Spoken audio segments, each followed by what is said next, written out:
Welcome back to Real Estate Mindset. Today's video is going to be absolutely live, you guys. And today we're going to do our morning update video, something that I absolutely love to do. And I'm going to do this live. And, after I finish each section of this video, I'm going to go back and I'm going to take some questions. I'm going to throw your questions up on the board and answer those questions. But let me know, guys, if you can, that you guys can hear my audio, that my audio is okay. Just want to make sure my audio is okay. If you guys can start commenting real quick, just let me know my audio is all right. So a couple things that we're going to do today, guys. Now, as more and more, we're waiting for more people to log on. Let me tell you guys a couple stories. So I'm actually leaving tonight, a little bit later tonight, and I'm going to go on a 4-day adventure off grid. Okay, good. Thank you guys. Audio is good. Thank you, Johnny W2H. Appreciate you guys. But I'm actually going to go off grid for about at least 4 days. It may be 5 days. Super excited. I'm going to go land-based shark fishing. It's all catch and release. We're going to go after dinosaurs, like I said, camping. So I'm really excited about it, but I leave tonight and I wanted to let you guys know that for the past 2 days, I have been working so hard on recording videos so that when I leave town, you guys are going to have videos basically that I've made that you guys can watch. So just want to give you an update on what videos I'll be releasing when I leave town tonight. So the first video I'm going to release, guys, is going to be later this evening, and that's going to be our update video. We're going to name our new first place comment champion, and I really want you guys to watch my update video, and I'm going to be releasing everything at 4 p.m. Central. But the update video that I'm going to be releasing tonight is it's really heavy on active MLS data and real heavy on the new construction. So I'm really just trying to show you guys how much new construction is really out there and what are the price cuts. And if you're a realtor, how do you set up the matrix to basically customize searches for clients? For an example, I'm showing people how to find new construction with price drops anywhere from $200,000 to $400,000. And you guys can do that in the matrix as a realtor. So I'm going to be releasing that tonight, you guys. Really, really, really good video. Watch that at 4 p.m. tonight. Now, tomorrow, I'm going to be doing a double drop tomorrow on Monday. I'm going to be dropping a video at 8:30 a.m. and then 4 p.m. And what I'm dropping tomorrow, guys, it's a little bit out of my niche, but what I'm dropping tomorrow is regarding the audio leak for the Ohio train derailment, the toxic train derailment. So there was an audio clip released that basically acknowledged that they were waiving safety inspections. So I'm going to do that video. Now, later on in the day at 4 p.m. on Monday, I'm also going to go out of my niche a little bit, and I'm going to be reporting on the bank that's collapsing in California as a result of crypto. So Silvergate is actually collapsing. They're probably going to start taking a lot more of the depositors' money. So I'm going to release that tomorrow evening as well. Now, after that, guys, on Tuesday, again, 4 p.m., I'm going to release a video that basically is from the Federal Reserve warning people that the house market is probably going to crash, and it's probably going to crash a lot. So I'm going to release that on Tuesday. Wednesday, I'm going to release a video regarding Open Door, you guys, and the massive, massive losses that Open Door is facing right now. I mean, it is actually shocking. Thursday, what I'm going to do is release a video on millennials, and basically I'm going to show you guys through the data, how long does someone actually hold on to their property before they sell it? And you guys are going to notice that depending on the age group of people, some people in a certain age group are going to hold their house for 30 years. And millennials are going to hold their house for 3 years. It's really, really crazy stuff. So I'm going to release that video on Thursday. Now, on Friday, I've made a video that goes into realtors and sales agents in real estate, and basically the fact that they're leaving in exodus fashion. So a lot of people are quitting right now, you guys. So those are the videos that I'm going to be releasing when I'm out of town. I worked super hard over the last 2 days to record those videos, edit those videos, provide value in those videos. So please, you guys, when I'm out of town, do me a favor. When I'm out of town, watch my videos, please. And do me a favor right now, if you guys can, like this video real quick for me, guys. I know it's a live video. I'm going to take your questions. I really appreciate everyone. I see you guys. Good morning, DC. Good morning, Kim. Mr. Zimmerman, good morning. Appreciate you guys. Good morning. Yeah, millennials hold for about 3 years. Good morning, everyone. And this person's owned for over 30 years. So it's going to be a good article. I'm really interested in that. But today, you guys, let me show you what we're going to go into today real quick. and we'll start getting the show on the road here. So where we're going to start is by accessing Fred Economic Data active listing count, because this updated on March 2nd. So this updated a few days ago. And I think it's important that we really go over the inventory situation right now, because what I'm noticing is there's a pretty big divide in, the community right now, as far as like, is the housing market crashing? Is it not crashing? It's crashing in my metro, but it's not crashing in this other metro. So I want to pull up the inventory chart so that we can see, really this is what I'm thinking, you guys. The reason why some people don't understand the crash or can't see the crash is and yet we have like historical equity decline, median sales price decline. So we have historical median sales price decline, but we still have an overwhelming divide. And the reason I believe that is well, the first reason is it's unevenly dispersed. The second reason is because I've been thinking a lot about this, like Vital Signs and Jeff, and I'm constantly thinking like, why aren't they seeing it? And I realized something. I think that it's easier for me to see this because I've been actively studying my market like intimately for 2-3 years, right? Intimately 2-3 years. So I think what is going on, guys, is a lot of people don't realize how bad the situation actually was. Unless you were watching active MLS like every single day, and last year you understood that there's $50,000-$60,000 going over asking and over appraisal, you really don't have an understanding of just how bad, guys, things got last year. So I think that's what's going on here, and a lot of people don't realize just how improved our situation is right now. Everyone wants to see those 15-20% drops. Now, the interesting thing is we've actually have seen that. But the problem is that even though we've seen historical equity decline, it's still not enough. Homes are still massively unaffordable. And the other thing is we still have historically low inventory. So we're going to really, really dig into that, you guys. And I'm going to kind of give you guys my hypothesis on why that is, and the fact that we kind of probably need to wait a little bit. Now, after we go over that, guys, what I'm going to do is I'm going to pull up an article from CoreLogic, and we're going to go over the investor shares over the last year and really just take a look at, are big time investors investing, or is it small time investors? Because you guys know that I have been sounding the alarm on investor shares essentially creating a type of black swan event, short sales, distress sales coming from investors before resell, right? So I think we're going to have distressed and forced selling from the investor sector, shockingly. And the reason I think that is most investors are small time investors that know very little about investing. So we're going to look at that article today. Now, after that, guys, I'm going to bring up this article. Let me show you real quick.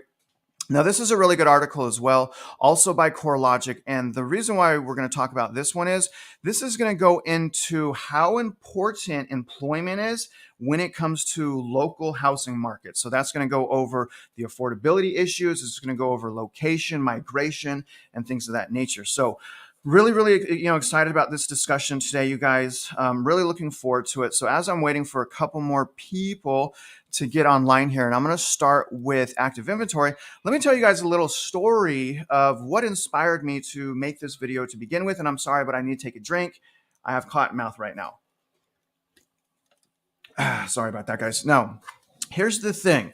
So, basically I was shooting a video with some other realtors. I'm a cheerleader of the cheerleader. I think you guys know that. And I went to a new home building community, and the sales rep there, she seemed like she's been doing it for a while. She was actually a realtor in the past, but the sales rep at the new home builder, essentially, I was talking to her, and I don't let people see me coming. When I'm out in the field sometimes, especially if I'm just doing camera work, I'll dress up like a scumbag. I'll put on tennis shoes. I'll put on sweatpants because I want to go into these, these places and sales offices, and I don't want them to think that I know anything. I want them to treat me like they would treat anyone off of the street. So I don't tell them my expertise per se, so that I can hear what they're telling people. And this lady that I was talking to, and she was respectful, but she essentially said, oh, the housing market's not going to crash. People are stupid that think that. They're out of their mind. And I was like, okay, well, I see where she stands with everything.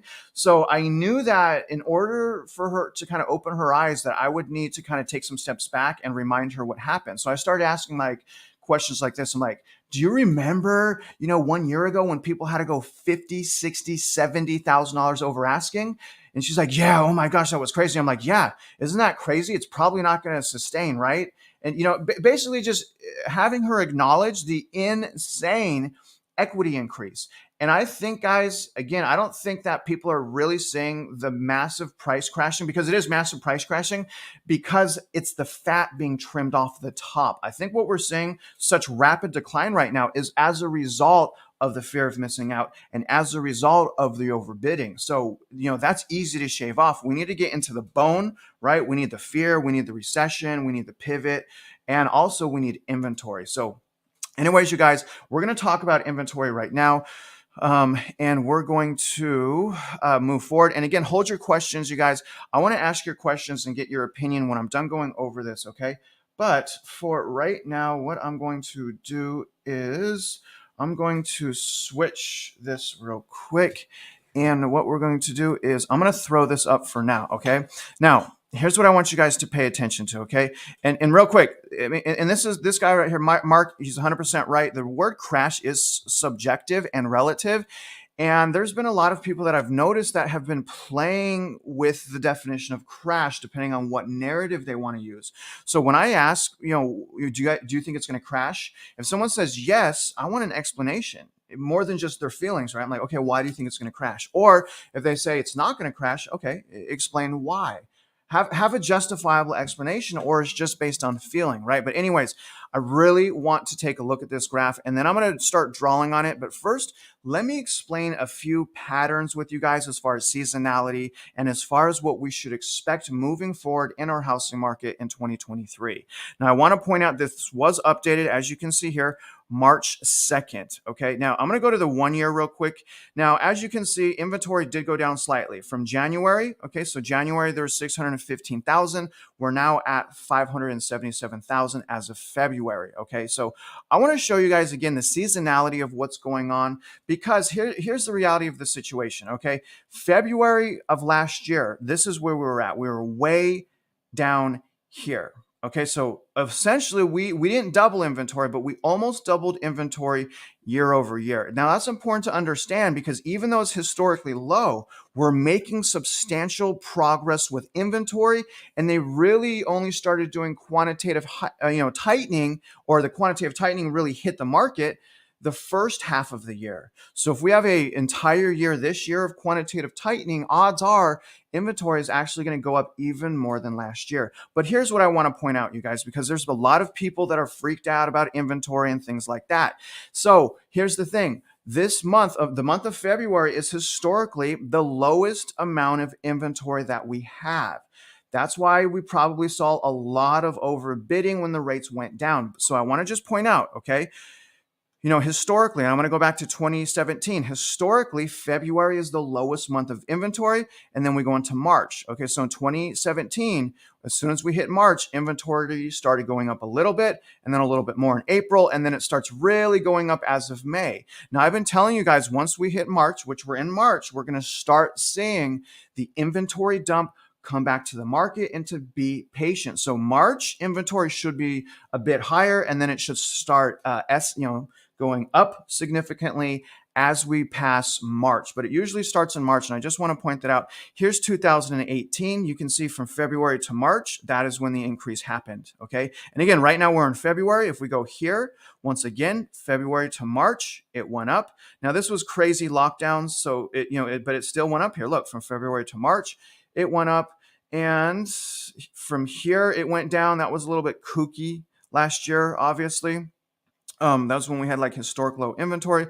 But as you can see, last year, same thing happened. From February to March, inventory went up, and then it went up a little bit more in April, and then it skyrockets up, okay? So I just wanted to point that out, y'all, just so we can have a better idea of what to expect moving forward, okay? Now, one thing though, I want to let you guys know where I believe inventory is going to be towards the end of this year, because remember, this is what I'm saying. We're going into inventory dump season right now. Demand has absolutely been crushed. It's been way more crushed than it was last year, except around November when interest rates were a little bit higher. But let me show you guys this right now, okay? I'm going to pull up the chart real quick. Let me just make sure my slide is good. Okay, take a look at this, all right? Let me explain why I think inventory is going to go up. If you notice, this time last year, oh my gosh, this is going to be so hard to write. But this time last year, this is where we're at in inventory. Okay. So this time last year, this is where we were at. And we peaked as far as inventory right here. All right. So I just want to point out that we essentially, just for the sake of argument, we went up 2 tiers of inventory. You see that? We went up this tier and we went up that tier. Always in the morning, I can't draw, you guys. It's super wobbly. I don't know if you guys can see those lines very well. But anyways, you guys, we went up 2 tiers of inventory, and really the quantitative tightening, it only really affected the market the first half of the year. So anyways, if we just go by that same trend, more than likely, we're going to get 2 tiers up. All right. So at some point this year, probably around, who knows, September, maybe October, we're probably going to go at least 2 more tiers up. All right. So again, if we follow that same pattern, that same, demand is crushed. And here's the thing, you guys, not even as many people need to sell, because remember, when someone sells, 75% of the people that sell generally rebuy. So we don't need as much inventory for our housing market to go back to sustainment, right? But I did want to point out, if we continue the trends as from last year, more than likely we're going to go 2 tiers up, which represents this line right here. Okay. So if that happens, if we go 2 tiers up, what that means is this: we're going to have inventory that exceeds pre-pandemic. All right, and I'm just going on the data. I'm not trying to crystal ball all of this, you guys. I'm just going based on these trends. Now, here's the other thing that I'm thinking of, guys. What if, as a result of doing quantitative tightening this entire year, what if we actually go higher than 2 tiers up? What if we go actually 3 tiers up as a result, again, of the continued quantitative tightening? Let me move my picture so you guys can get a better idea. Now, if that happens, if demand is so crushed because interest rates are in the 7s, and then what if the Federal Reserve raises, the rates even higher? What if rates hit the 8% and we go the entire year, which I hope we do, with, a broken housing market? It's possible that we go up 1 more tier. Okay. Just giving you guys my hypothesis. Obviously, this is a year in advance. It's possible we go 1 more tier to right here. Let me see if I can draw a straight line. I can't draw a straight line. Oh my God. So it's possible that as a result of the quantitative tightening, we go up that additional tier. And if we do that, we will have more inventory, or as much inventory as we did in 2017 in 1 year. And that's how much demand has been crushed, you guys. So does all that make sense to you guys? And and again, here's where it starts going up after February, after February, after February, right? So hopefully that wasn't too confusing. So do me a favor, guys, comment below and let me know if you agree with what I'm saying. Let me know, if you guys think, what I'm saying is, I was hoping we would get it last year. And honestly, we may have hit this last year if it wasn't for rates going down. When rates went back down, y'all, people started buying houses again. So I think that if rates would have remained elevated last year, we would have seen more inventory growth. But do me a favor and let me know if you guys kind of understand the pattern that I was trying to show you. Let me know if you would agree that sometime later on in this year, we actually will get to our pre-COVID inventory levels again, which was generally over 1 million units. So I'm saying sometime this year, maybe Q3 of this year, we're probably going to have at least 1 million active units. And, once that happens, you guys, because that's really the missing element that in something that we really want to see here, is we want to see an abundance of inventory. Even though we've had a massive inventory growth year over year, and we have more inventory than we've had in the last 2 years, understand it's still historically low. And that's what we're seeing. And that's why people are discouraged. And I've noticed, whether they're a realtor or a local, I've had people saying, oh, my market's not crashing. Okay. But when I access the data, their housing market, as far as median sales price, is down double digits, like especially San Diego. So I asked myself, if we have a historical price decline and it's in the data, why aren't people seeing this? Why aren't realtors seeing this? Why aren't locals seeing this? And I believe the reason why they're not seeing this is homes are still overpriced. We had a roughly almost a 40% run up. So 10% decline in many people's eyes is nothing, right? Even though it's substantial. If you recently purchased, losing 10% on the way down, and we're still correcting, is that's kind of a nightmare. But regardless, I don't think people can see the 10% decline. I just don't think people understand that things went down 10% because things were so high. People again were going 50, 60, $70,000 over asking price. Now, the second reason I think that is inventory, although almost double. So we have inventory that's almost double right now. But even though inventory is almost double, it's still historically low. Now, as a result of the historic low inventory and the fact that homes are still extremely overpriced, I think what that's doing is blinding people. I think that it's blinding people as to the trends, right? And people automatically get frustrated and say, oh, it's not crashing. When the reality is, it is crashing. It's just we don't have that hyper supply yet. And home prices are still too high, except if we go to well, it is still too high, but if we go to places like Austin, Boise, it's very clear with the data to see a massive housing market crash, right? So that's my hypothesis why there's so much division. And even though we have this massive national average equity decline or median sales price decline, people still can't see that because homes are, even at a 10% decline, you guys, homes are still way overpriced. And even at a near double inventory growth, it's still historically low. So that's what I believe, you guys. Let me throw up, let me see if you guys, throw up some questions, you guys. Okay, look at this. Okay, vacant properties. I mean, and then that's just investor owned. Florida has even more than that. There are so many, you guys, vacant homes in Florida. Okay, let's see. Let me throw this one up here. So the difference is being locked in your house, right? So it's really important to understand that prices and affordability, they correspond, but they're two separate things. Even if prices go down 20% in Southern California, I still can't afford to buy, right? So affordability may be crushed, for forever in some markets, like in Southern California, especially. Okay. The shadow supply, you guys, that's another thing. And that's why I really, keep trying to sound the alarm here. There's so many shadow supplies in new construction. And, watch my housing market video later today. You guys will see that on my update video, how I really dug into inventory that's off MLS and even off of the builders' websites. Okay. Let me see if there's anything else here real quick, guys. Yeah. So that's the main catalyst, and I've been saying that from the beginning when I started my channel. Is unaffordability is going to be the main factor here, because if people can't afford it, they ain't going to buy. It doesn't matter how much inventory. I don't care if you have like way less inventory. You can't afford it. You can't buy it, right? So unaffordability is the leading catalyst, but I wanted to look like, and that is a systematic failure as well. That is going to be super hard. Let's see, Kim. I have reached out to him before he took a break from YouTube. I haven't since then.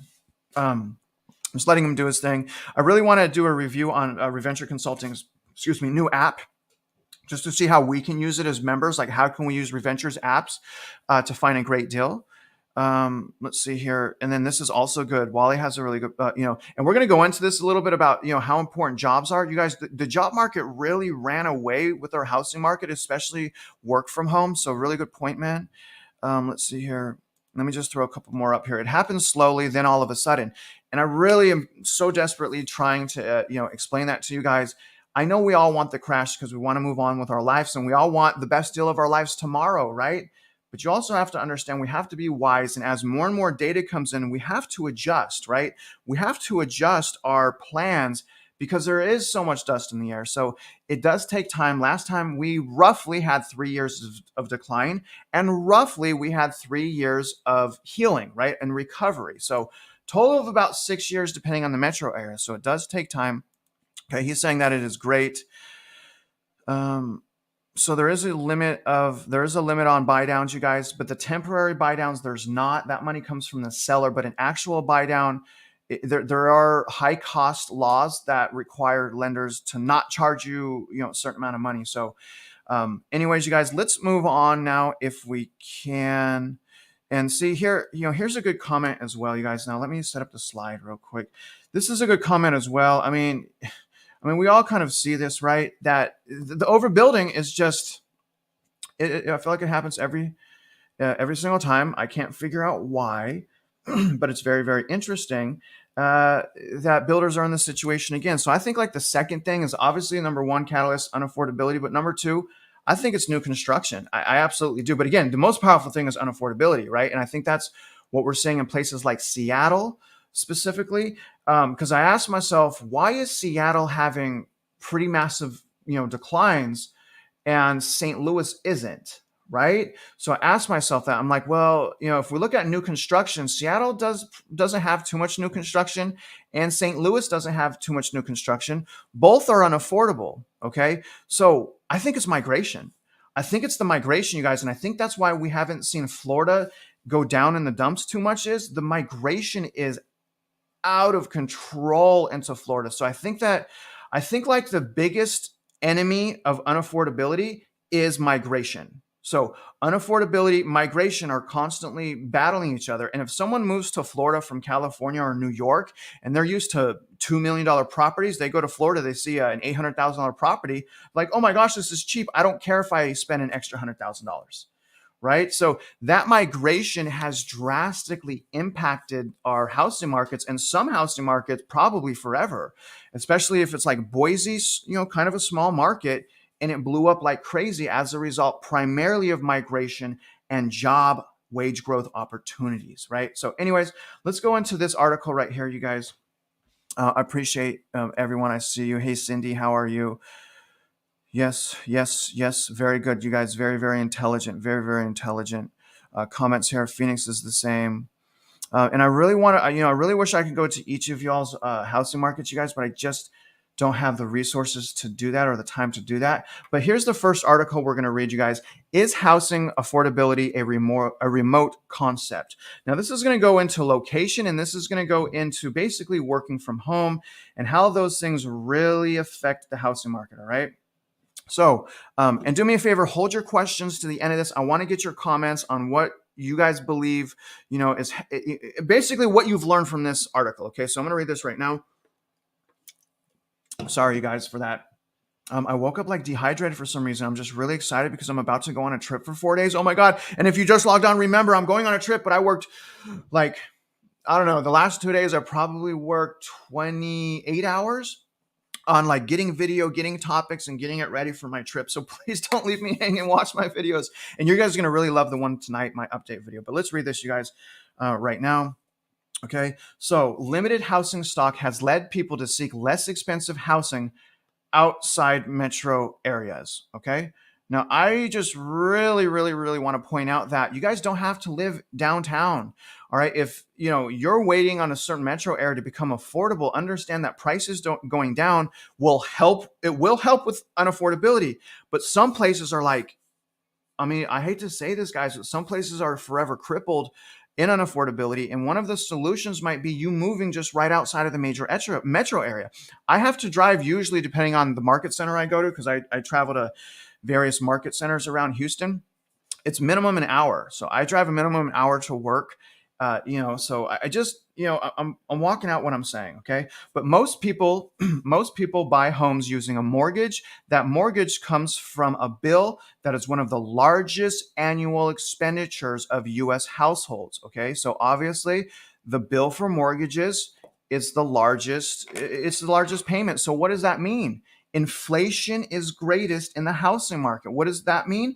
Housing market's going to lead us into recession. It's going to be really difficult for the Federal Reserve to combat inflation in the housing market. A lot of bad things are going to continue to need to happen for us to have additional price decline in the housing market. You guys, on the way down is hard. Obviously, equity booms, it wasn't too hard. Price declines are a lot harder and a lot more pain needs to happen. Paying a mortgage has traditionally required workers to commute to an office. That changed after COVID-19.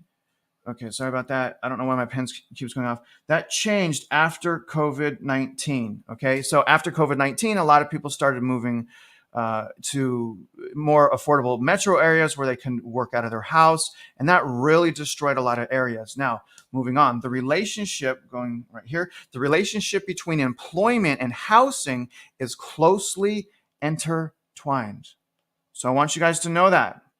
We should have all learned that. Okay, if you didn't already know that, we should have learned that this time. When jobs come, or when some employer moves to a small town or even a big town, and they open up a plant or a facility, and they have 2, 3, 4,000 jobs available, that's gonna create more demand in that local housing market. So I hope we learned that. Boise, Austin, Phoenix, right? I hope that we learn that, guys.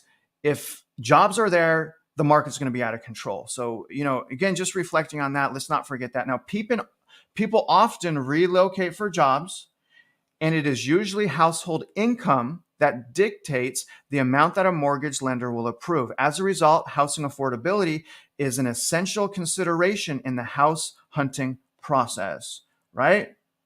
But the problem is people weren't house hunting. People were fear of missing out, overbidding, appraisal gaps. It wasn't a hunting process. It was oh my God, I got to find a house before I can't afford a house anymore. It wasn't a true hunting process, right? There was a lot of fear of missing out. That's why we have so many people with buyer's remorse right now. Now, often more affordable homes are located outside major metro areas. And that's what I'm trying to tell you guys. If you're stuck in a metro area, just move a little bit away. Are you really not going to drive 20 miles to find, a home of your dreams that's way more affordable? It's not worth living right next to your employer if you're going to be, bound to your house for 10 years and you can barely afford your mortgage payment. Then what does it matter? It's about balance. It's about peace. You guys have to consider that. All right, I'm just saying. Although jobs have traditionally required employees to live close to the office, people are more frequently choosing homes that accommodate remote working. And I think that's what we saw in Port Orchard, Seattle. Port Orchard, Seattle area, there was a huge community, and it was like an hour and a half from Seattle, unless you took the ferry, okay? So, I think Port Orchard, Seattle did that expecting work from home to accelerate, right? The only thing is actually decelerating in Seattle, not accelerating in Seattle. So I see, overbuilding in places like that. And I think that's also what we see in Phoenix and places like Copper Canyon and Desert Oasis.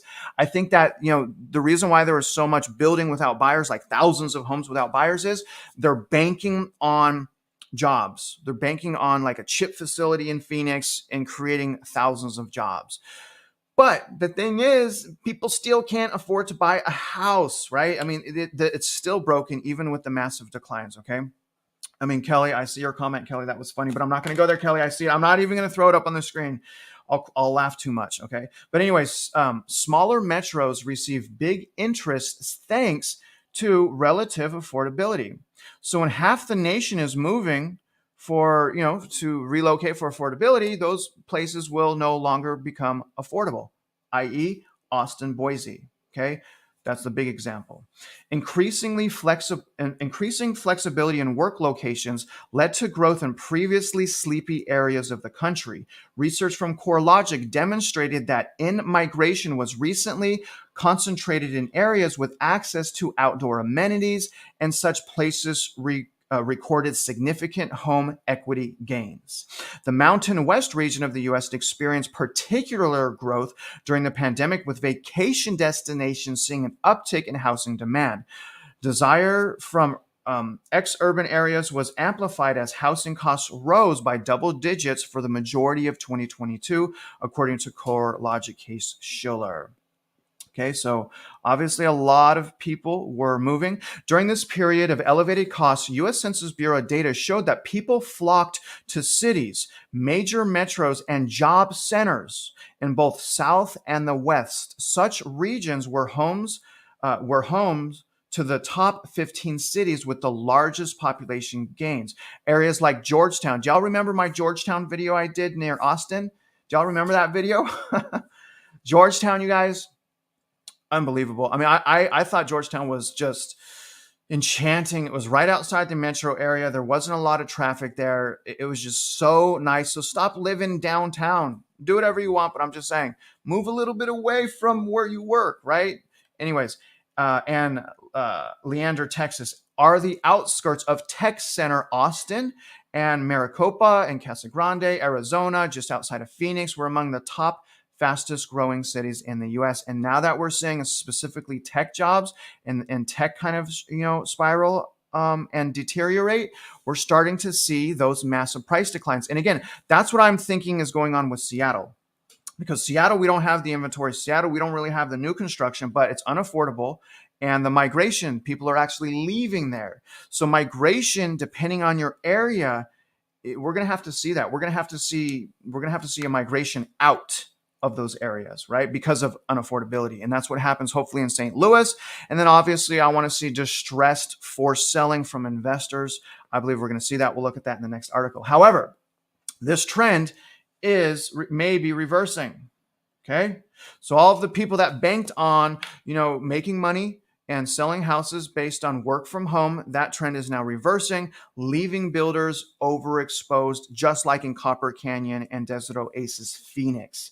Now that trend is reversed, they've been rug pulled and are left with all of those units and all of that inventory. You guys, I believe, saw that video.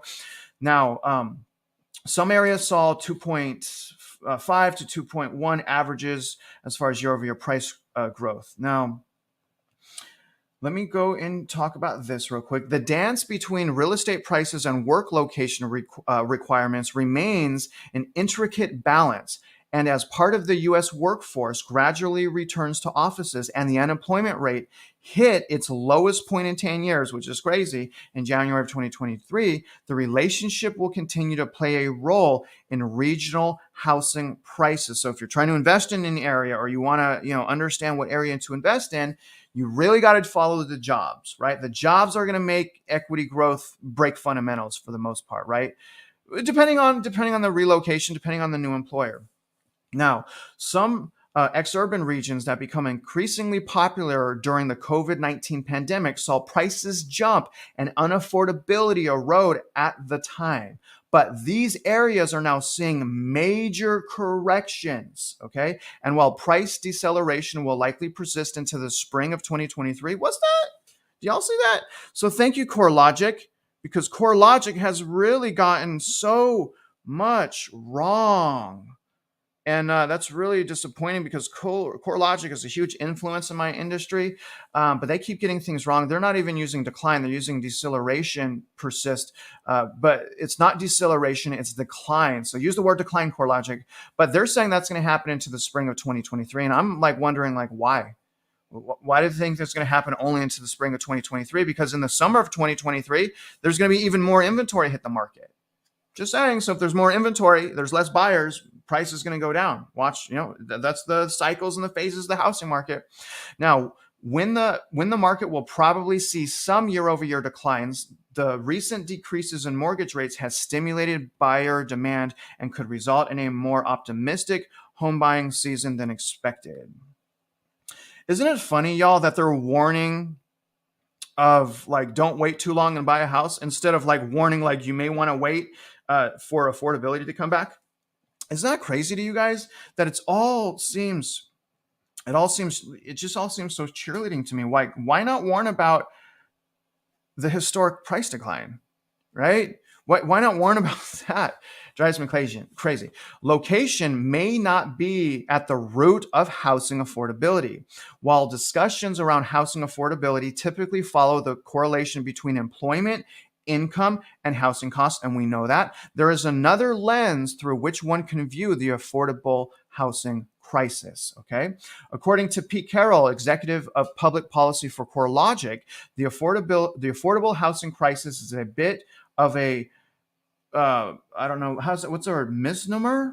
Oh my gosh, I can't pronounce that word. Super embarrassing when people are watching you mispronounce. Anyways, at its core, this crisis is due to the lack of housing inventory, okay?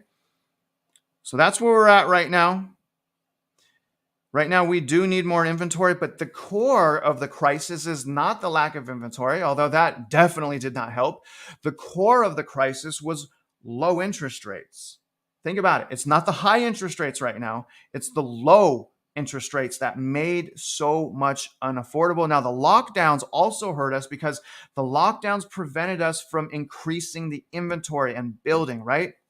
Anyways, when there's a lack of supply, home prices naturally continue to rise. And that is true, which is so astounding that we have historically low inventory right now and historically high median sales price decline, Really cool to look at that. Housing supply has struggled for years, and new construction has been sluggish to meet demand. Annual housing stock growth between 2020 and 2021 was 1%, which resulted in only about 1.3 million units added to the U.S. housing stock, a marginal increase from the 0.0% gain between 2019 and 2020, according to the U.S. Census Bureau. So, small growth, right? Sluggish growth, but they fail to realize and fail to mention lockdown, supply chain issues, labor crisis, right? Those are the reasons why inventory didn't go up, right? Obviously, right? Do they not? Is not? Are they? No one's taking in COVID to consideration here, and the money printing. Why is no one taking this into consideration? Just so shocking to me. While there are more regions in the U.S. where new home units are required, there. Carol noted that it is important to provide housing affordability across all income levels in order to promote home ownership for all residences. So this is very true, you guys. We, even though I'm well positioned, and I believe a lot of you are well positioned, we need to make sure that the locals can also afford houses. Now, remember when I did my Phoenix video, there was an article that came out and said 74% of Phoenix residences or Arizona residences, 74% of the locals were priced out of the market.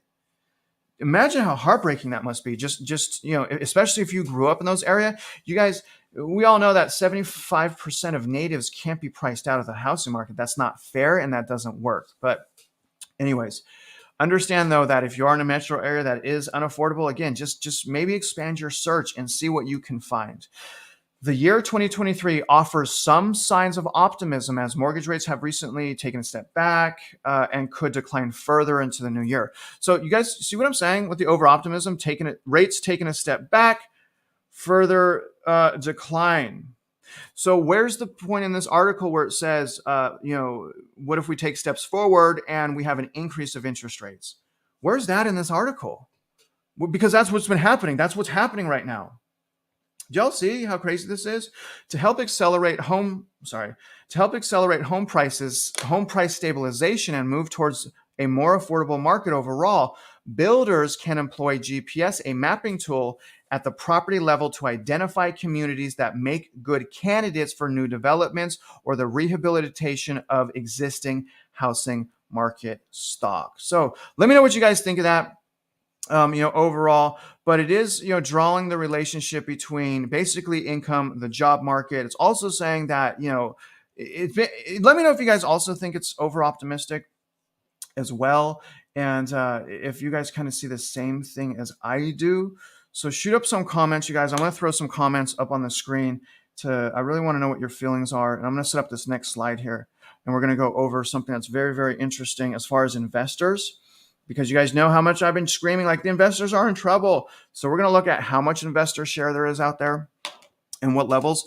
But again, here's what we should have learned so far. So here's the thing. Okay, there's Wolf. Let me throw this up here. Los Angeles will not see a decline. It will just plateau until it normalizes. Could be true to most metros. The really interesting thing is actually Los Angeles has declined and has made the year-over-year price decline list, which means the average person that purchased in Los Angeles is now underwater by a minimum of 8% because it costs 8% to sell. And this is my point here. So I asked myself, because I like to read the comments, but I'm asking myself, why would they say that when Los Angeles is on the year-over-year price decline list? Maybe it just got off, and there's double-digit median sales price decline. Now, I believe the reason that is a couple of reasons. I don't think this person, and maybe they are, and tell me if you are, I don't think that they've been watching the market for the last 2 years intimately. I just don't. If they're saying things like that and they don't see the changes, more than likely they weren't watching the market intimately and did not see what I saw, which was in 2022 predominantly, massive overbidding, 60, 70, 80, $90,000 in overbidding. And I also believe they would be saying that is because Los Angeles still does not have enough inventory to sustain, right? It's still not a buyer's market. So that's what I'm saying, you guys. In essence, what I'm saying is I believe this person didn't understand how bad things really got, right? I think a lot of people are in that same shoes where they don't understand really how bad things got. And even though, again, we have this massive decline, year over year price decline, it doesn't feel that way. Why does it not feel that way? Because prices are still high and inventory is still low. And that's why I keep staying on this data.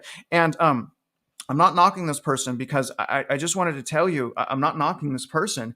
I think that that mindset that they have is normal. I think they have a normal mindset, but I'm just telling you what I think of late at night on why people say what they do, because their comments matter to me. You know, they took the time, Pulse Powered. Thank you for putting that comment up there. Thank you for taking the time to do that. I really appreciate that, because you guys help me think like, okay, why? I ask myself why. All right, so let's throw some other comments up here, and then I'm going to get started in this next slide.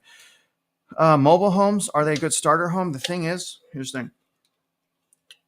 One of my first jobs, like very, very first jobs, was doing tie downs for mobile homes, which was strapping them to the ground in the event that there's an earthquake. It doesn't fall over.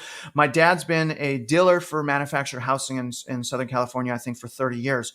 I was raised in a manufactured home in Chino. So I know a lot about manufactured homes. And here's what I got to say about that. Depending on the type of land ownership, because there's like mobile home parks that you don't own the land. It's called chattel, personal property. I don't think those are good investments. But if it's affordability you're after, it maybe. But generally, you're not going to get as much appreciation on mobile homes. It's kind of like a cardboard box. But some of the mobile homes these days it's manufactured housing. They're really nice. Some of the manufactured housing you can't even tell is a manufactured home. They have like 2-3-story manufactured houses, four wide, right? They have some killer manufactured housing, but my thing is it may not be the best investment to make, especially if you don't own the land. Now, if you have property and you want to throw a manufactured home on there, that could be a really great way to lower your mortgage payment. But from a resale perspective, I probably would invest in an SFR, single family residence, over manufactured housing. But right now, I'm not saying invest in anything. All right. Let me pull up some more comments here, you guys. This one time in my life, I'm happy not to own a house. Exactly. Same with me. Although I don't want to rent. You guys know that I'm renting right now. Okay. Let's see here. LA has been increasing longer than others. It's normalizing is a big drop. That's exactly right. And that's the point I was trying to make. Like, we have historic drops. Everyone that just bought is underwater in Los Angeles. Everyone that just bought, for the most part, is underwater. We have historical drops, but they're going to need a big drop, right? A lot of areas are going to need that big drop for things to come back to normal. But what I'm saying, guys, is just definitely check your emotions, right? Look at the data and understand it takes time, and understand we're already well on our way, but we need some big drops like my man is pointing out here. See, look here's Jeff from Phoenix. Yeah, he's priced out. You need to make over 100,000 to qualify. That's what I'm saying, you guys. I mean, there are locals, and it's not fair to the locals that have been completely priced out.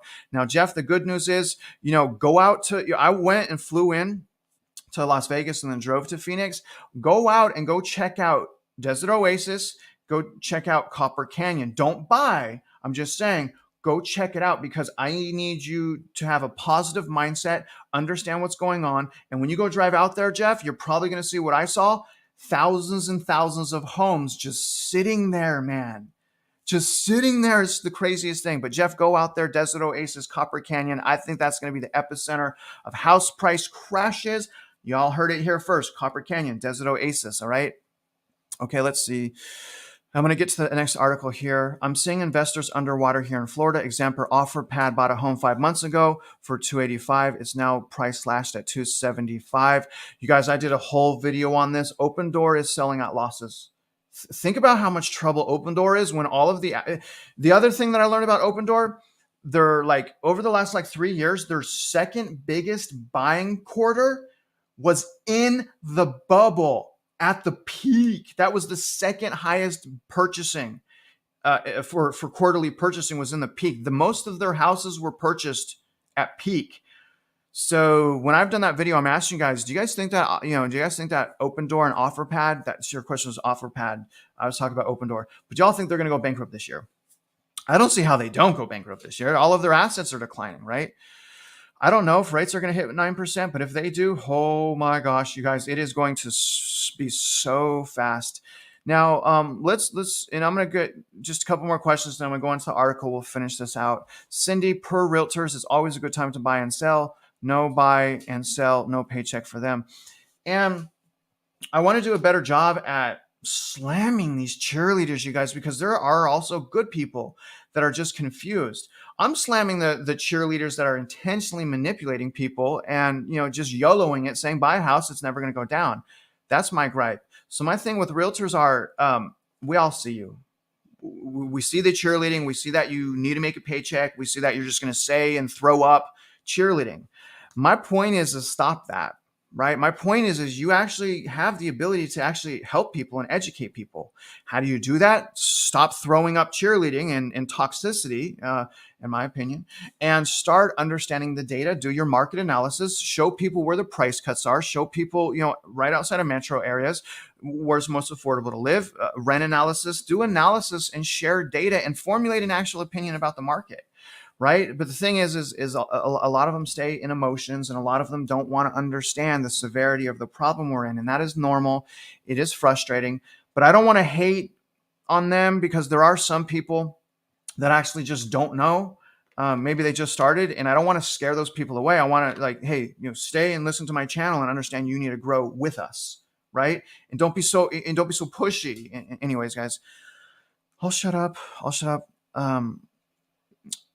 Exactly. They don't want people panicking. But I mean, the thing is people are going to panic when they realize that they're chained to the house and they overbought. What's the real panic here, right? Like, where's the real panic? You guys know what I mean? In 6 months, inventory will double. I agree. I think that's when we hit our million. I think it's going to be, like I said, and I just called that. I said, what, September, October? That's 6 months from now. We're in March. So I agree. I don't know if you caught that comment, but I agree. 6 months from now, we will have double the inventory, or close to double. 6 months from now, around September, we're going to have pre-COVID inventory, active units. Pre-COVID, not months of supply, which is the gauge I prefer to use. I'm talking about raw data, active units, not under contract, active units available. All right. Also, another one would agree. Okay. All right. Let's see. In Texas, Jay, good. I'm glad you're not, brother. I'm not sure why you think you would be. Okay, good. I'm glad that we don't have an idiot on here. That's good. We don't want idiots on here. So welcome, sir. I signed a purchase contract to buy a new home and sell my house with a 2.25. I dislike the area I'm in now.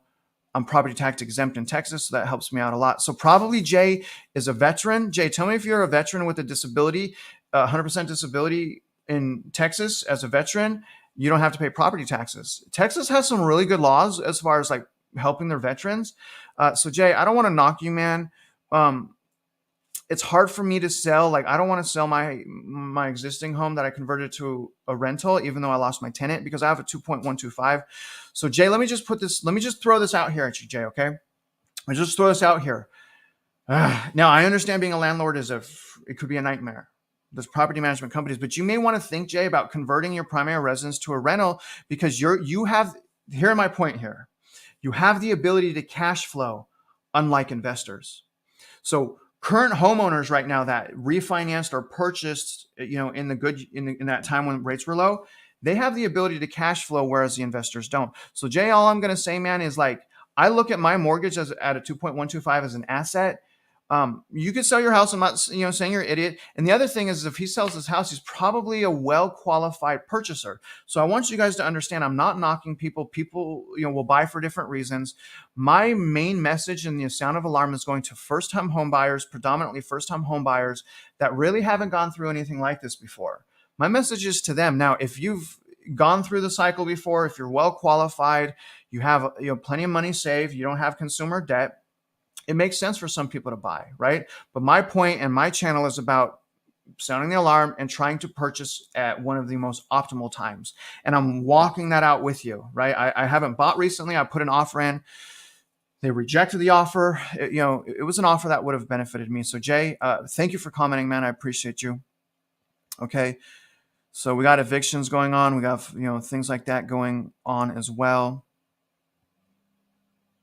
Oh, and this is a good question. I'm not sure. Okay. Let me scroll down here, you guys. I'm going to get started on the next here. I'm going to get started on the next slide here, but I just want to see if there's any comments I could just throw up real quick. Okay. Good morning, everyone. I see you guys. Um, appreciate you, my man. You guys don't have to do that. Thank you for doing that. You know, the support means a lot to me. So, you know, obviously with inflation, we can't even buy a candy bar with $1, you know, $2, but it all helps you guys. It means a lot to me. You don't have to do that. I would like to hear stories of you guys saving even more money. That's a real reward here, but I appreciate that. Thank you for that super sticker. That means a lot to me. Okay. I know the conflict of interest. I see some of this. Yeah, I know, guys. I know. All right, I'm going to scroll to the bottom here, and I'm going to get started on the next thing here real quick. All right. So, and look, at guys, we have realtors in here, and Derek, thank you for being in here. Thank you for commenting. I don't want to scare realtors away. I want realtors to learn, and here's the reason, everyone, that I want realtors to learn, just like Derek, because you know, like you and I are going to probably buy. We want to buy one house this year. Realtors have, you know, for lack of better words, they could represent 20, 30, 40 people a year.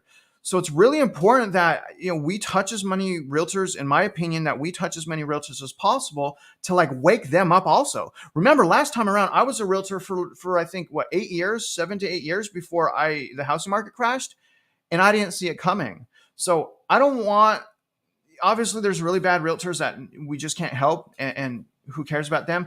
But for the realtors that are actually listening and asking themselves, you know, what do I do? What's going to happen?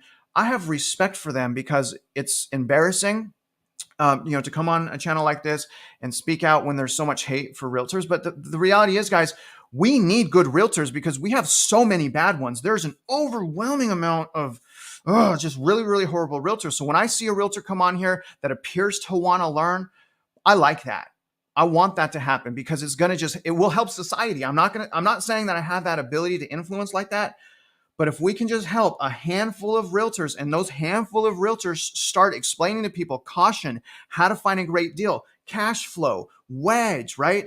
Then we all win, right? Then we all win. You know, but again, I've just stepped out completely out of being a realtor because, in my opinion, there's too much at stake. And I really want you guys to see that I'm walking this out for you. I'm renting myself right now, and I'm not soliciting business, right? And I could probably triple my income. And I'm not patting myself on the back. I'm not trying to brag. But you know, I'm just letting you know that I could. I mean, if I wanted to right now, I could start originating right now and make a lot of money. So again, let's try not to hate realtors. And I'm talking to myself there. I know that I have an issue with that. You guys have seen some of my roasting videos. But anyways, okay, I'm going to pull up this next article. Jay, appreciate you, man. It's my pleasure. Thank you for doing that. And also thank you for your question. I don't think you're an idiot, man. You just have to understand, Jay, that there's a lot of people that listen to the channel that are not in your same shoes. So I know I should be more sensitive to people that have recently bought, that are strong buyers, that are purchasing maybe for different reasons, like mental health. And I think that's what Jay's saying. For Jay, it's a mental health thing. Like, he hates the area he's in, right? So, but again, Jay, I can't stick on that part of the message too much because it's hard enough as is for people to understand everything that I'm saying. The amount of specificity that I'm talking about, it's very, very specific. And a lot of times people will misunderstand what I'm saying. So I'd rather just be overly cautious. And that's what I'm saying. But forgive me for any insensitivity for any recent buyers. I do not want people to go foreclosed, okay? I do not want recent owners to be the ones that pay the bill. But that's just what's going to happen. And that's really, really sad. So I'm going to pull this up. I know, Wolf. I know. And I don't blame you, man, especially. So you guys, Wolf is from Phoenix. When I went out to the Phoenix area and I'm like uncovering stuff, I got so much hate from realtors. And Wolf was like, I'm just going to go drive out to where Travis was at and see if what he was saying was true. And my boy went and drove and confirmed this, Wolf, to Copper Canyon in Phoenix and Desert Oasis in Phoenix. And my boy Wolf was like, yeah, it's all messed up out there. And yet realtors are like, when I was talking to some realtors before I did that video, I'm like, hey, what do you guys think of Desert Oasis? And you want to know what they said? They're like, what is that? Where's Desert Oasis at? So these experts, they don't even know their own market. They don't, but they're good cheerleaders. You guys are good. There I go again with the realtor thing. I'm really sorry. And see, look at my boy.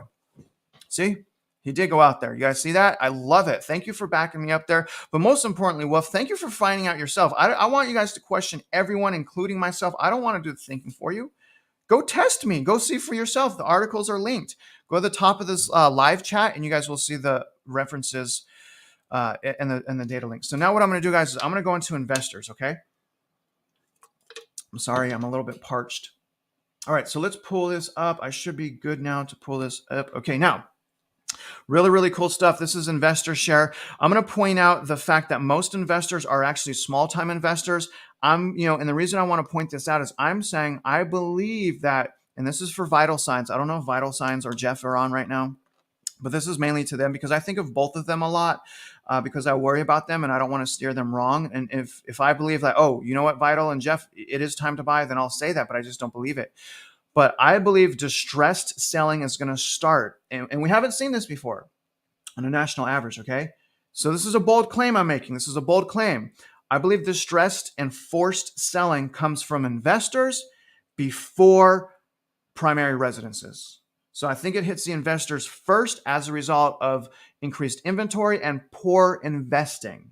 I think that there's a lot more poor investing than a lot of people realize. And this is going to kind of help us. What's up, Orlando? You guys go over to Orlando's page. This is a sincere friend of mine. We're more than just peers. Orlando has been a great friend, as of many other people. Super blessed. We hold each other accountable. We talk all the time. Show that man some love. Orlando, happy Sunday, man. I hope everything is going well for you. All right. Anyways, let's go here and let's start this read. Now, this article is titled, Single-Family Home Investors Share Remained High in Q4 of 2022 with Smaller Investors Driving Demand. I'm really trying to point this out to you guys, okay? This is a catalyst. This is a black swan. This is something that we need to see. This is a claim that, okay, unfortunately, but I know what to do. Don't worry, you guys. I know what to do. My iPad just shut off, but I was prepared for that. So check this out, y'all. Let me just hit this button like this and then hit this button, okay? And I changed my camera angle. Do y'all see how I did that? I was really scared, though, that I was going to mess it up, but I can't draw anymore. What happened is I turned my computer off last night and my iPad stopped charging, but that's okay. I wanted to really, the main thing with the drawing is I wanted to draw on the Fed economic data charts. That's okay. Let's read this, you guys. Okay, I got to move the camera. Oh my gosh. Let me just move this a little bit so I can see what I'm doing. Okay. Single family home investor share remained high in Q4 of 2022 with smaller investors driving demand. So we know that there are more small first-time investors than any other investors in the housing market. So we know, and then so we can assume also based on logic, that means that most of the investors are probably not leveraged properly and have probably never gone through anything like we're going through right now from an inventory standpoint, from a rent-to-decline standpoint, and from a declining median sales price standpoint. Okay. Now let's read some of this. This is important to understand, you guys. And again, this is a huge claim. Mega investor activity dipped during the quarter, as did purchases made by iBuyers. So iBuyers completely got ravaged. Okay. iBuyers like Open Door, OfferPad, people that want to flip property, they got rug pulled and are essentially trapped in the housing market. I wish my iPad would just charge. Oh my God. All right. Mega investor activity dipped during the quarter, as did purchases made by iBuyers. So really big red flags there. If the people at the top, if the big people are moving out of the housing market, there's a reason why. But then also big people are purchasing more. So it's all confusing. But the share of single family home purchases made by investors held steady in the fourth quarter of 2022 after falling to 21% in June of last year. That's just so crazy how much buying is going on from investors. The share of investor purchases rose to a whopping 26%, you guys, in September, and has remained about the same since. So more than a quarter of the houses are going to investors. Is that not crazy to you guys? That blows my mind. That absolutely blows my mind. Figure 1 shows that investor share plateaued in the fourth quarter of last year at around 2% points lower than its high of 28%. So look at this. Insane. Okay, so prior to COVID, let's say 2019, okay, investor share, I wish this graph would go back. Investor share was still high from 18% to about 15%. So if we just look right here, again, this is around January 2019. It looks like normal investor share still high but again, between 18 and 15%. Boom, lockdowns happen, opened up, all of the money printing, low interest rates, money printing, low interest rates, it skyrockets up. So here's the foreclosures. This is why I think here's the short sales and foreclosures right here. Because investors aren't going to have the same ability to do loan modification like primary residences. Y'all hear me on that? They don't have the same protection as we do. All right. They have way less protection, and generally they have way worse terms for financing. Y'all understand what I'm saying here?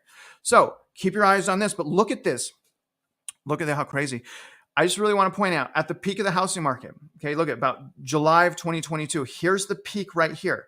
At the peak of the housing market, they purchased around anywhere from 26 to 28% of the total houses.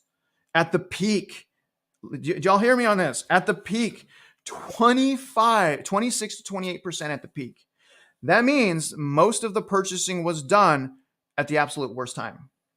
It was absolute worst time. The prices were the highest then. Interest rates were, in the 6%, 5 to 6%, but the prices were the highest, it's ever been. And then it's kind of, shot down, went back up, and it's still over 25% starting January 2023. Isn't that just remarkable to you guys? Isn't that absolutely shocking? Let's keep going down. Okay, and I want to take some questions. We're already an hour in. I'm sorry, guys. There's a lot to cover here, okay? All right, this is monthly home purchases made by investors and non-investors. So investor purchases is what color is that? Dark blue. And the non-investors is the light blue. So you can see light blue, which is us, it's been going down sharply. And that does not, that's not really seasonal per se. Seasonal is more kind of like this. But again, this was during COVID and money printing and low lockdown. But this is more sharp decline, and it's continuing the decline. Now, again, that's us. Those are non-investors. But look at how investor purchases have essentially, they have started going down. Excuse me. I'm sorry, guys.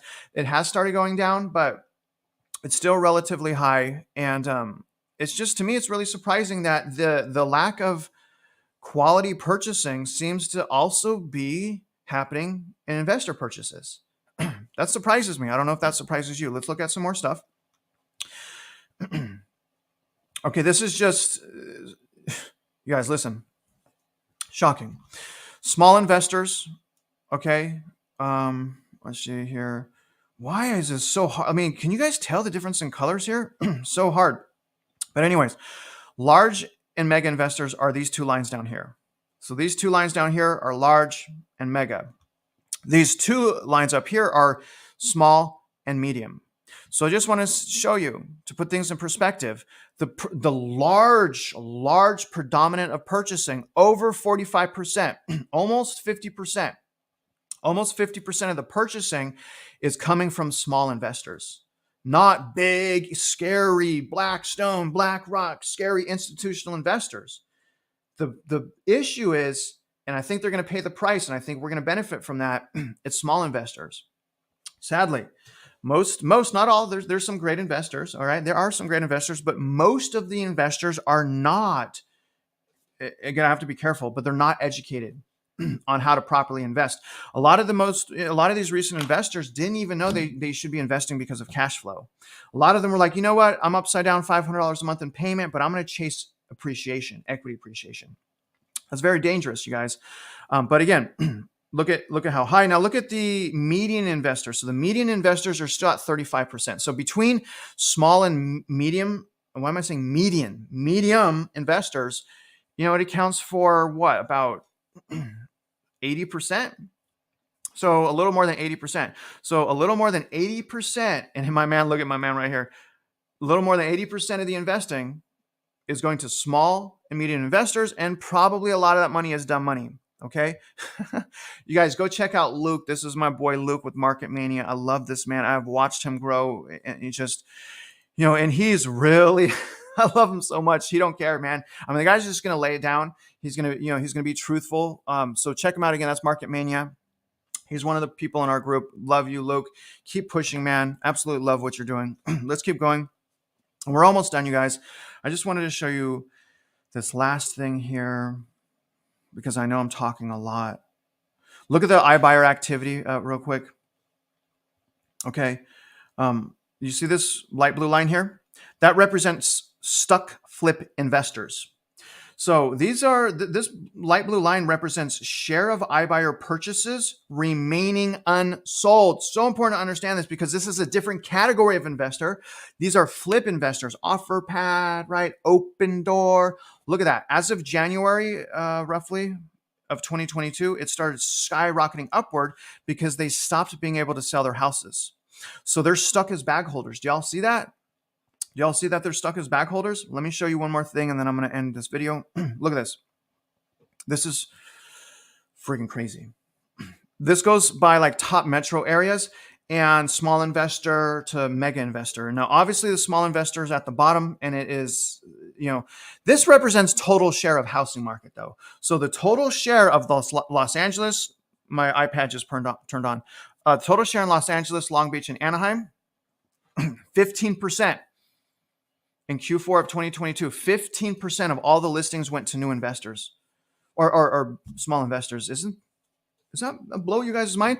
For a total of roughly 40%. So roughly 40% of the houses in that area in Q4 of 2022 went to investors.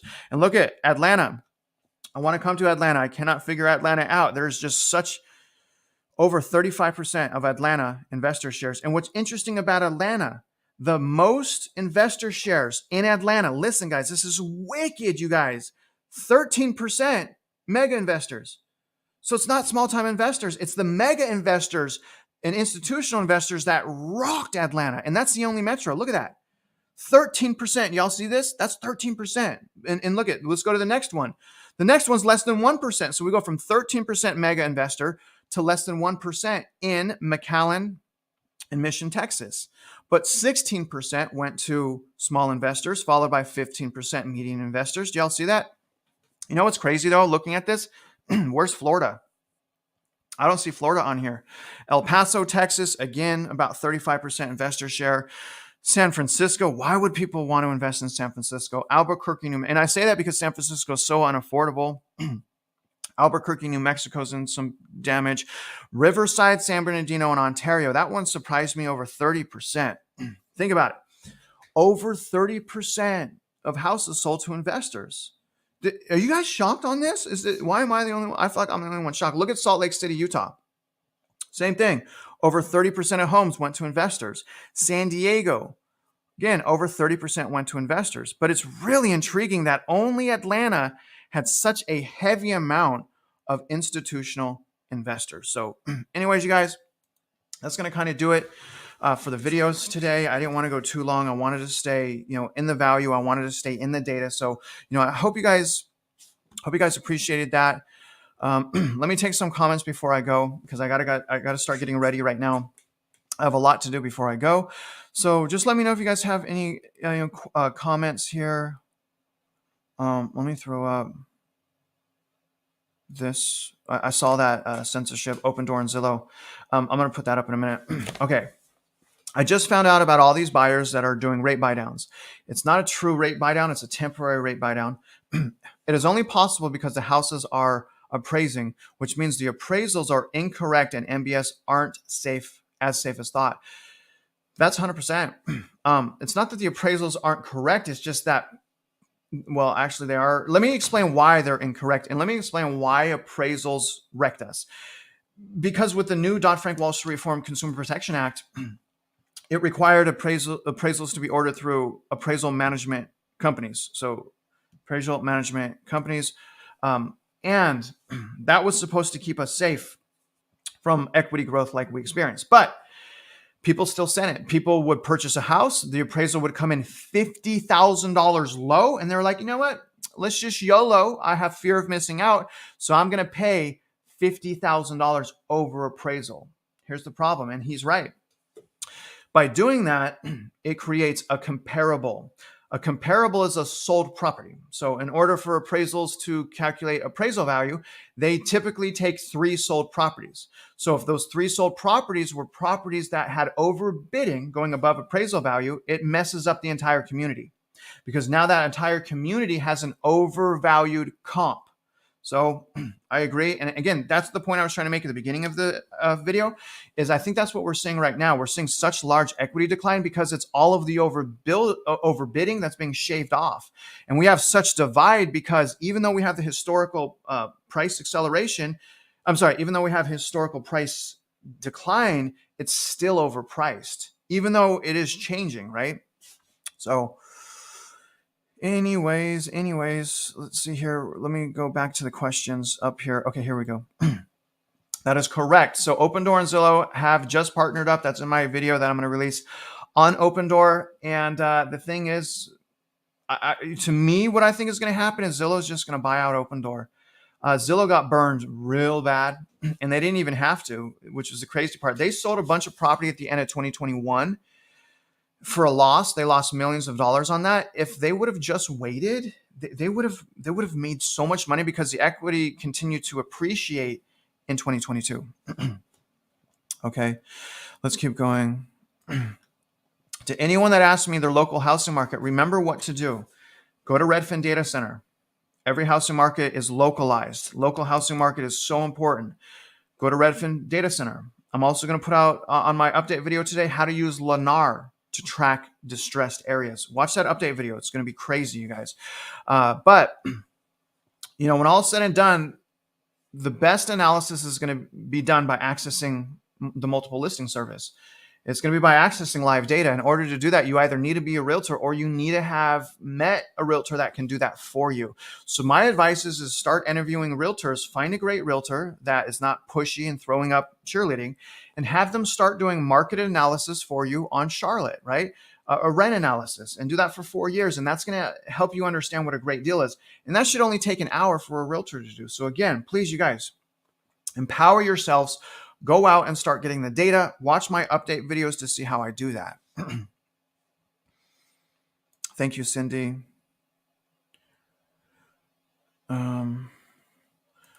So here's the thing. It's BS that investors are trying to turn this into a rental nation.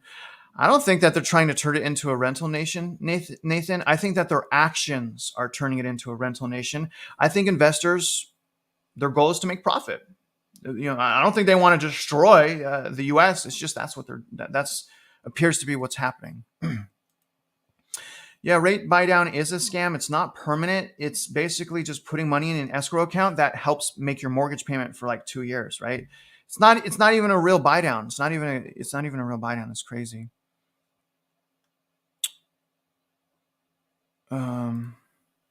So I feel like I do this on all of my videos, but the video that I released, I think my last live video, watch my last live video. We do a lot of comparison to 2008 versus right now. And I accessed news articles from 06, 07, 08, and 09 to show you guys what they were saying, back then compared to what people are saying right now. But one of the biggest difference, Rico, is like right now we don't have hyper supply, foreclosures, and unemployment, right? That's what's going on right now. But right now we also have worse, global crisis. We have a worse everything bubble, credit card debt, auto loan debt, and home prices went up way faster than they did the last time. So the bubble's even bigger. And it was printed. So we have absolutely no fundamentals in this equity growth other than supply and demand. That's it. Supply and demand from money printing. That's the fundamentals here. And that's really just broken. Okay. I'm not sure what totally wrong time to buy. Yeah. I mean, the thing is, Kevin, I believe if we're looking at prices and not being trapped in our house, I still think it's totally wrong time to buy. That's no hate to people that are buying. If you got to buy, you buy. I don't want to argue. But just be safe, right? Make sure you have a wedge. Make sure you can cash flow. Okay. Let me see if there's anything else, you guys. I think I'm gonna get out of here. What is this right here? Carbon, how are you, Carbon? Carbon was here from the beginning. Love you, brother. Thank you for being on my live today. I love seeing especially people that have been with me from the beginning. I'm sorry I don't respond to all our comments. I'm really trying hard to do that. Freaking Walking Dead Zombies seemed like he laughed at me the other night. I don't know what he's talking about. Maybe that as a realtor. I don't know, but I really respect Carbon. And thank you, Carbon. I'm not sure. Tell me what you mean, man. See you later, censorship. A rate buy down is actually not an ARM. An ARM is an adjustable rate mortgage.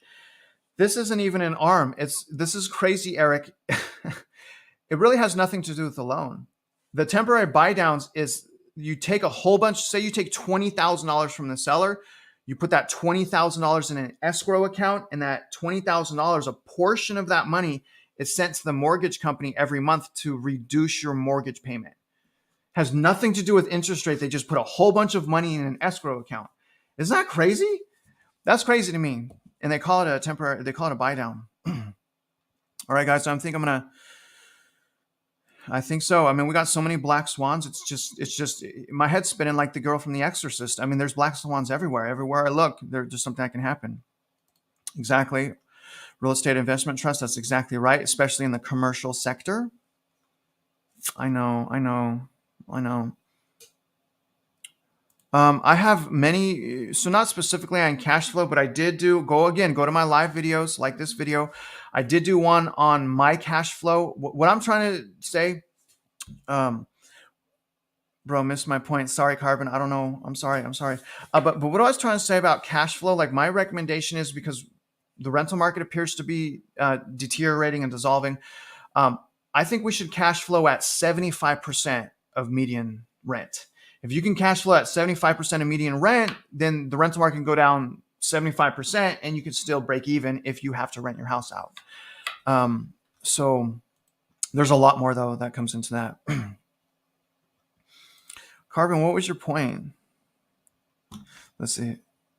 Okay, I think I see the point now. I totally missed that. Sorry, man, I was coming in late. 20-year stagflation. Man. I mean, that's what we're kind of seeing right now, right? I'm kind of seeing that right now. All right, guys, I don't see, throw up any last comments or questions. Oh my gosh. Thank you so much for the super sticker. I appreciate that. It means a lot to me. I appreciate that support. Thank you so much. I really hope you guys win. I hope you guys are learning from my channel. I hope you guys are getting value. I really appreciate that tremendously. Throw up some last comments, you guys. I don't see any more comments up here. Now, remember, at the top of the live comments are the 3 links. What are you guys talking about? Zombies. I think they're talking about fentanyl. I'm not sure, though. I missed that. But anyways, guys, I'm going to conclude this. So thank you. Saved you a lot of money and heartache. Appreciate that. I see comments like that all the time. That means so much to me, you guys. I'm not going to go into this today. Go into that another day, maybe. All right. Let me...